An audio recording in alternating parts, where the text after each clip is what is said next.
But the point is, Mr. President, first, ang gusto ko lang i-emphasize, i-reiterate, wala pong kinalaman ang Pangulo at wala siyang natanggap na 25 billion at wala ring delivery si Saldico. Imposible, sabi nga ni Bernardo, imposible siya mag-deliver ng 25% kasi ako yung nag-handle, ako nag-deliver ng 8 billion. Napag-alaman ko from Undersecretary Bernardo na may mga tao sa Malacanang, not the President, not authorized by the President, who misrepresented him. I will name some of them. Undersecretary Adrian Bersamin. He name-dropped the President, making Saldico believe na utos ng Pangulo na ipasok sa BICAM yung insertions na 100 billion. Now, Yusek Trigib Olaybar. So 52 billion, yun yung personal hinandle niya. And talagang sabi niya, naghatid ako ng pera as kickback. But not to the President, but to Yusek Olaybar. And sabi niya, ang pagkaalam niya, kasama si Yusek Adrian Bersamin. 8 billion pesos, Mr. President, in at least 10 deliveries. The modus that yung arrangement nila is, may tigisa silang armored van. May armored van si Yusek Olaybar, may armored van siya, magpapark sa basement ng Diamond Hotel, darating yung van driven by Olaybar, and possibly, sabi niya, hindi siya sigurado, and possibly along with Adrian Bersamin. Bakante yung armored van, ipapark, idadrive yung isang van na puno ng pera. Ranging from 800 million hanggang 2 billion. Umabot ng 2 billion only because sometime in March, yung kanyang date na sinasabi from, I think, March hanggang April, yung delivery. Very good nga raw siya, sabi ni Yusek Olaybar, kasi nakakapag-deliver.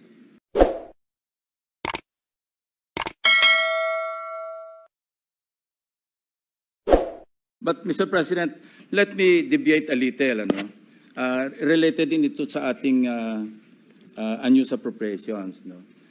Gusto ko lang ibahagi sa atin yung nangyari do sa, and this affects our economy, even yung investor confidence. You know, I have it on good information that yung announcement na ginawa, yung statement na ginawa ni ex-Congressman Saldico, na nagbintang siya na 100 billion, sinasabi niya na utos daw ng Pangulo na isingit sa BICAM. Your Honor and I both know that the 100 billion, and we went over, I know na, both of us went through the list independently or separately. And you and I agree na totoo yung listahan ng 100 billion pesos. Talaga nasingit sa BICAM. But, yung sinasabi ni Saldico on social media as posted, na nag-deliver siya ng 25 billion, representing the 25% commission, di umano, para kay Presidente, that I will attest na hindi totoo. Yun talaga absolutely untrue or false. Untrue or completely false. Why? Because, last Sunday, I received a call from the camp of former Undersecretary Roberto Bernardo. Ang sinasabi niya, noong nakita niya si Saldico sa social media na nagsasabing merong 100 billion na di umano inutos ng Pangulo na isingit sa BICAM, napag-alaman ko from Undersecretary Bernardo na may mga tao sa Malacanang, not the President, not authorized by the President, who misrepresented him. I will name some of them. Undersecretary Adrian Bersamin. He name-dropped the President, making Saldico believe na utos ng Pangulo na ipasok sa BICAM yung insertions na 100 billion. Now, Yusek Trigib Olaybar.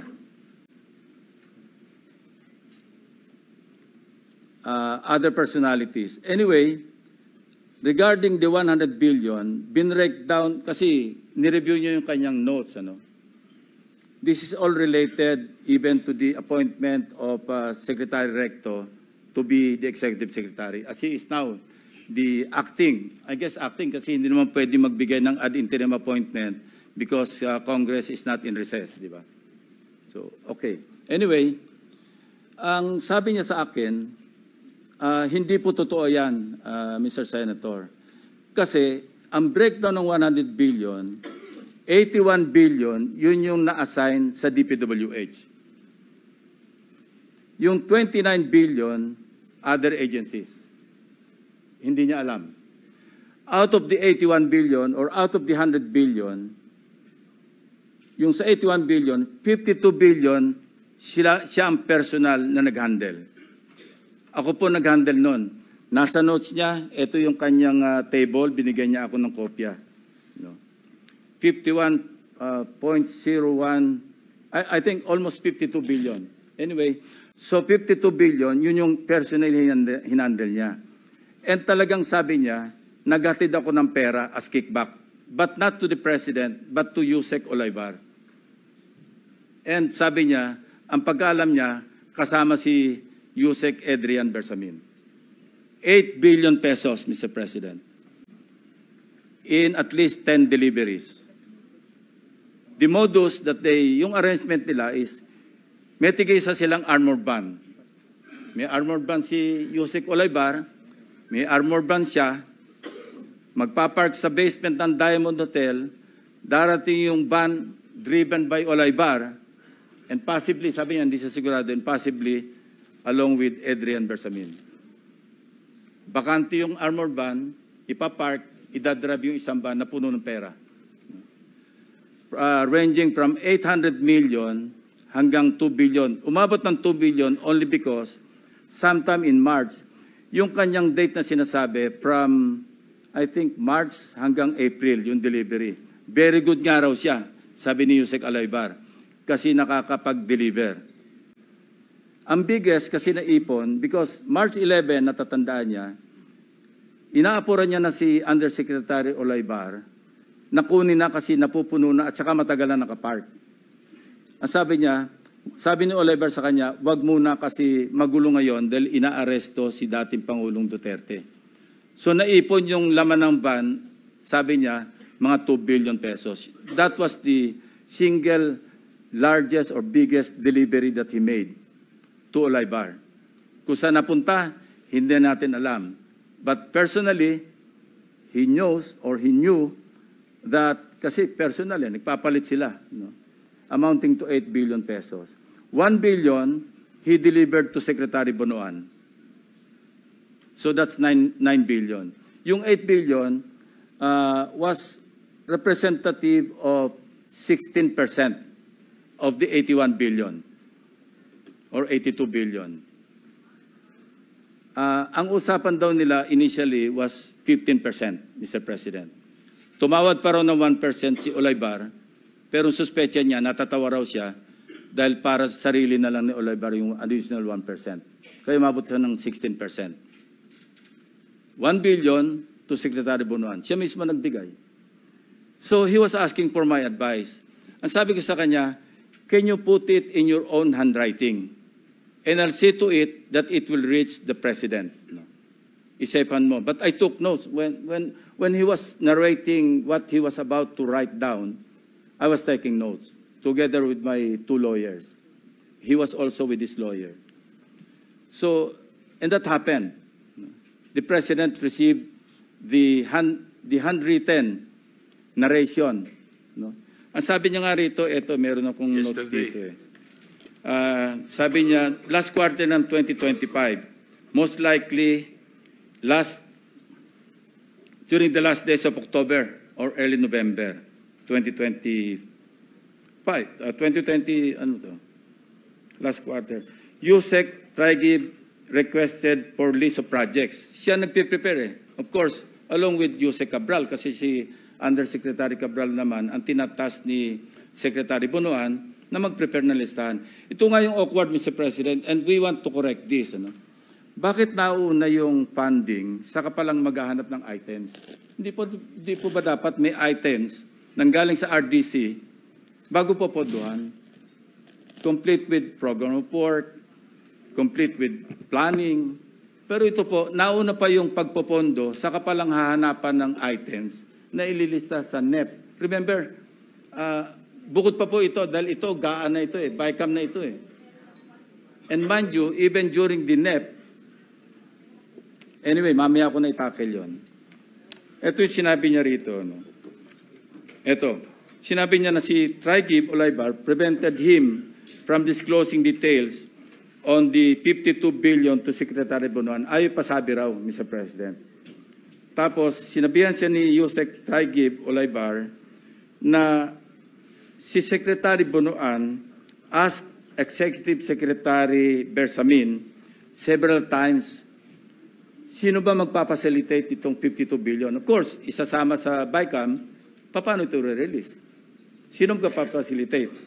Ang sagot ni ES Bersamin sa kanya, we will take care of it. Sila na raw ang bahala kung paano ayusin yung 52 billion. Now, I'm not defending the President, Mr. President, but in fairness to him, yung list of projects, yung 100 billion, initially naka-FLR lahat yun Pinapatrack ko ngayon sa aking staff kung ilan yung na-release out of the items on FLR or PISARO for issuance of SARO. Hindi pa namin alam. But initially, kasama sa nabito do sa 194 billion ng ating Pangulo, 1.15 billion pesos worth of projects. Andito yung listahan ng projects. Nilista rin nakita ng mga staff ko ito, pero may listahan din si Bernardo nito. Kung alam ni Pangulo at siya nag-utos na mag-insert ng 100 billion sa GAA, sa BICAM, bakit niya ibibito?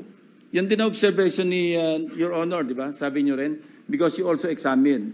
While you were examining respecting the 2025 GAA, we were also busy inspecting. No, hindi naman tayo po nag-coordinate, but our findings are practically the same. Di ba? It's the same, Mr. President. Same. Yeah, ito yung tatlong items na nabito. Saldico list vetoed items. GAA Volume 1C, page 849. Construction of Cruise Port and Facilities Package, Puerto Princesa City. 250 million. 800, page 822. Construction of multipurpose building, government center, Barangay Gadani, Tayum, Abra. Page 322, construction of riverbank structure including irrigation system, integration of Long Polo River at Sitio Lawaan, upstream, right side, Mall Wall, Cebu, package 3, 100 million. Total, 1.15. Kung gusto kasi ng iba, paniwalaan natin na sa Pangulo ang nag-utos mag-insert. But it doesn't make sense to me, Mr. President. That's why I'm trying to explain this to our colleagues and to the members of the DBCC family para maliwanagan naman natin, and in the presence of the media, maliwanagan naman natin na hindi kasama ang Pangulo. Kasi, yan, common sense. Siya nag-utos, ibibito niya. Siya nag-utos, i-FLR niya. Interjection, Your Honor. Yes, sir. Just for clarity, the handwritten letter was given to the President yesterday. As I think Monday, Mr. President. Yesterday. And at 2 p.m. And thereafter, he asked there were resignations. He asked for the resignation. In this case, Mr. President, Cortes resignation is a euphemism for firing. Yeah. All right, thank you. Mr. President, the President is a very kind-hearted person. I would have suggested to the person who brought to the President or delivered to the President the handwritten narration of Mr. Bernardo. I would have suggested na tanggalin niya and then order an investigation. Otherwise, how can you insulate the President kung courtesy resignation? But that's water under the bridge because it did not happen, Mr. President. And I will still strongly suggest that an investigation is in order. Because, you cannot, just fool around and misrepresent the President of the Republic of the Philippines. No matter how kind-hearted he is, let's not take advantage. Yun po yung nakakasama ng loob. Ito pa yung aking notes, di ba? Sinabi niya, narinig niya si Saldico.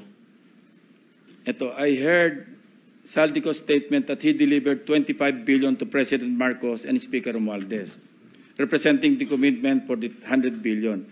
This could not be true because I handled the 52 billion pesos and I caused the delivery of the commitment for the 52 billion to Yusek Traigib Olaybar. Personally, Mr. President. So let this be a lesson to everyone, to all of us. Sometimes kala mo lulusot ka. Pero sooner or later, it will catch up with you. Especially if you do it habitually. Who would know that the President would include in his SONA, mahiya naman kayo? Who would know that I and my staff would work after hearing the President's message on several case studies, Oriental Mindoro, First Bulacan District. Who would know that Senator Marcoleta would call for a motu proprio investigation in the Blue Ribbon Committee? Wala po nakakaalam nito. Para ito mga projections, wala makakapredict. These are, unpredictable variables that could explode right in our faces, and it would be too late for those responsible to repent. Ang masama rito, Mr. President, apektado yung buong bansa eh. Naglayo ang investors. Stock market is down. Yung po yung masakit dito. So, I'm appealing to our co-workers in government. I think we've reached the point na dapat isipin natin, enough is enough.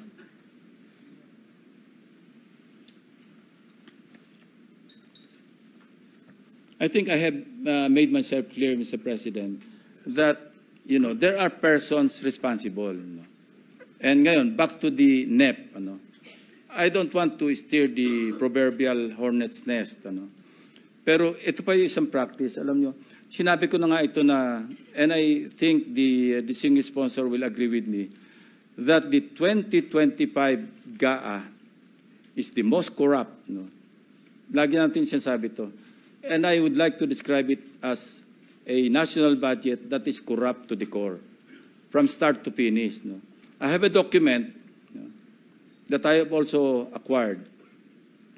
NEP pa lang, katakot-takot na po yung naka-insert. I've seen in that document, yung ilan lang ang aking babanggitin.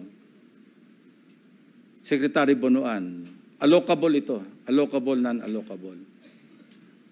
SMB Batch 1, SMB Batch 2. SMB is Secretary Manuel Bonoan. Batch 2, Batch 3. Ang binanggit lang ni Yusek Bernardo, meron siyang 5 billion a year for 3 years kay Secretary Bonoan.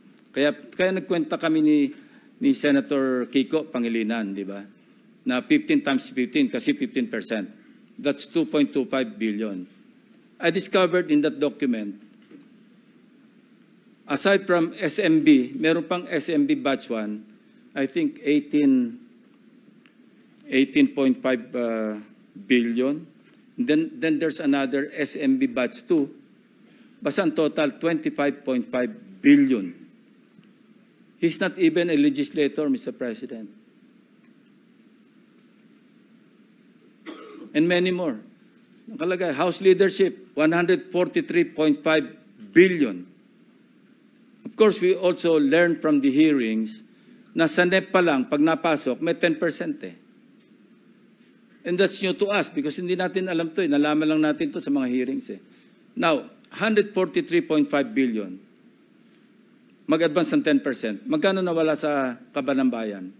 14.35% write-off.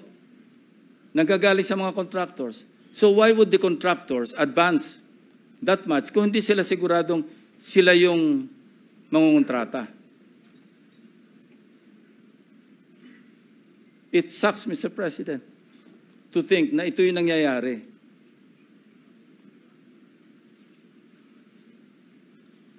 Mr. President. Yes, Mr. If I may, President. this might not be related to the budget, but since na pag-uusapan na rin po itong issue, paano po, and if the permission of Senator Lacson, base ho sa inyong kwento ho, sa inyong salaysay, si Yusek Trigiv at si ang PLLO dati, si Adrian Bersamin, nakapag-insert po ng 81 billion in the BICAM. Paano po itong dalawang tao na hindi naman po high level ang kanilang posisyon na kumbinsi ho ang mga mambabatas na mag-insert ng 81 billion pesos po sa BICAM? Perception, Mr. President. Sinong hindi maniniwala kapag Bersamin ang nagsabi na utos ni Presidente na mag-insert kayo? Now, regarding the items, may tulong po yung DPWH. I would assume Undersecretary Cabral because siya naman talaga yung nagpe-prepare ng list. Siya yung nagko-consolidate to find out baka merong redundancy, merong mga hindi viable, merong repeat projects. Siya lahat yan eh. So ito yung conspiracy, Secretary Bonoan, as far as DPWH. Ano? So yung naiiwan ng, kasi 81, so meron pang tayong ina-account na 29 billion. Iba't ibang agencies na raw yun. Probably other departments, 19. Other agencies. Kung 81. Right na ho, 19, kung 81, 19. Yeah, 19 billion. Sorry. sa pagkaalam ko ho sa mga ganitong proseso, marami mo hong nagbabantay. Andiyan po yung House, andiyan yung Senate, andiyan yung DBM. At 81 billion at BICAM ho, napakalaking... 100 billion, Mr. President. 100 billion. 81, sa DPWH lang correct. yun. Yung 100 billion at BICAM, napakalaking movement po ang mangyayari. Bakit ho hindi i-report ho to? Mr. President, that's why I laud your effort na maging transparent hanggang BICAM. Nang gagawin natin ngayon, wala nang alien items na papasok outside of the House version and the Senate version. And that's a very good way forward, moving forward, na talagang hindi lang magiging simple, transparent, hindi na po pwede yung 2 tao na lamang, 3 tao, 4 na tao ang nag-uusap sa BICAM. Now, you ask me, how could it have happened? Eh, nag-uusap, ilan lang eh. Bakit hindi pwede mangyari? Siningit yung 100. Pinaratify. Alam naman po natin, pag nag-ratify tayo, or even the members of the BICAM, sa Senate lang. Sa kapal noong ating pinipirmahan, page by page or every page, magiging kontrabida kapag inyuwi mo pa yung pinapapirmahan sa atin. Mahihiya ka kasi ikaw lang hinihintay. Without reading, we would sign. But times are different now, Mr. President, and we fully trust you because of, you know, what you have done so far. Lahat kami naniniwala na pag pinapirmahan mo sa amin yung BICAM report, assuming na member ako ng Bicameral Conference Committee ng Senate panel, and even the BICAM report for ratification, ako with you there, I will sign it without reading.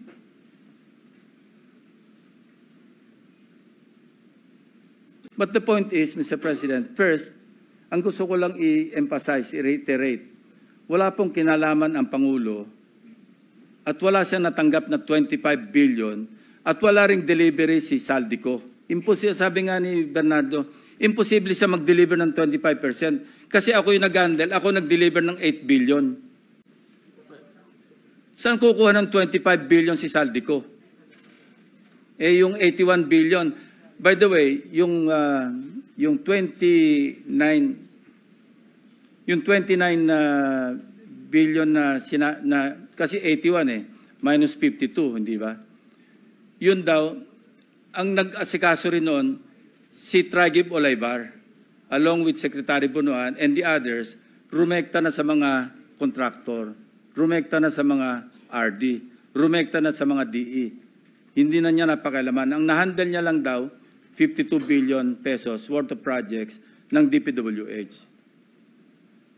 Kasi the rest, 19 other agencies. Out of the 81, yung remainder, Olaybar again, along with Bunuan, hindi dumaan sa kanya. That's how the syndicate works, Mr. President. Mr. President, kino-confirm ko, hindi ho kami nag-usap ni Senator Lacson, but re-review ko ho yung mga projects at ganun rin po nakita namin na about 1.1 billion 150 Yeah. ang na veto po ng Pangulo. So yun rin po yung aking nasa isipan, kung ito po ay manggagaling sa kanya, bakit naman niya i-veto to?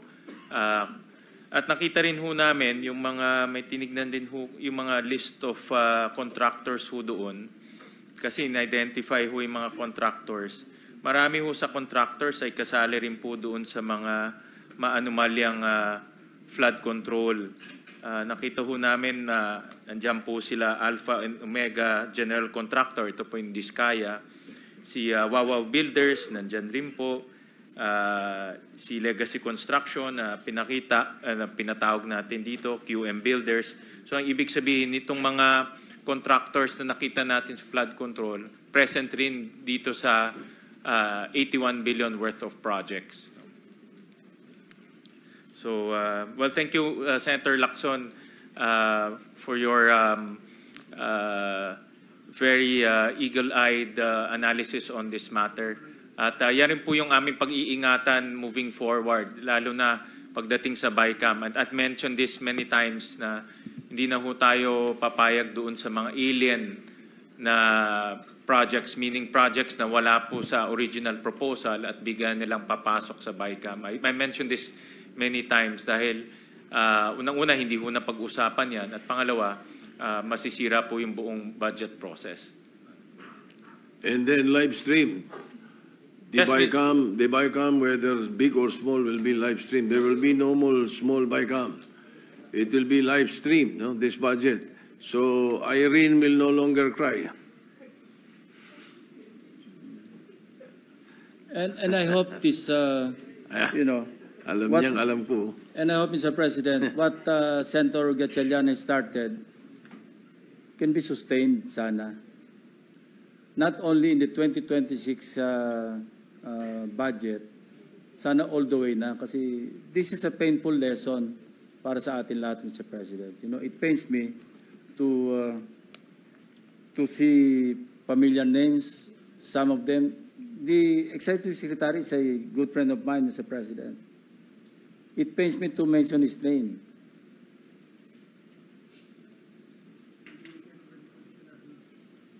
Yeah.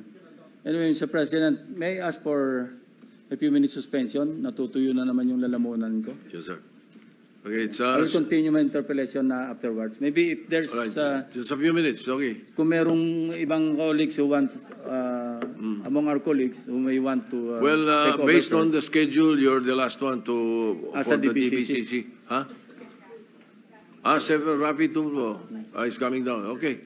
So in the meantime, session is suspended for a few minutes.